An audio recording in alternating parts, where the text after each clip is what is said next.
Во втором этапе регионального конкурса на знание чеченского языка Нохчи Меттенгоузенча, объявленного главой субъекта Рамзаном Кадыровым, участвуют 100 человек. Столько их осталось после первого этапа, в котором было более 800. Проследить за ходом конкурса прибыл министр образования и науки региона Хошбауди Даев. Он рассказал о правилах и самом задании, о котором никто не знал, даже сами организаторы.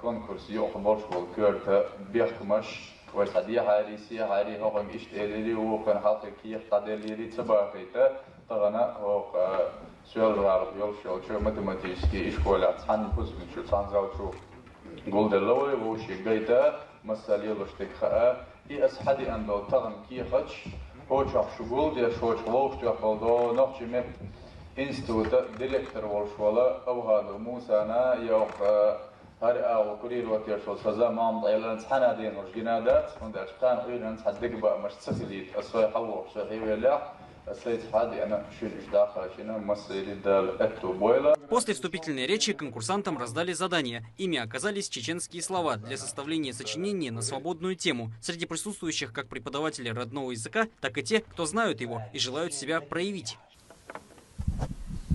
Из 100 ключевых слов в сочинении нужно включить как можно больше. При этом важно раскрыть историю, быт и ресурсы родного языка. Победят те, у кого будут соблюдены все критерии, в том числе и правописание. Каждый участник знает степень сложности выполняемого задания. Искусство письма и правописания сыграют ключевую роль в прохождении в следующий этап. Туда попадут только 10 лучших. А еще пара счастливчиков будут отобраны дополнительно. Призовой фонд финального этапа составит 8 миллионов рублей. Турпа, Лолита Исумов, Ислам Ибрагимов и Руслан Магомадов. Вести. Чеченская Республика.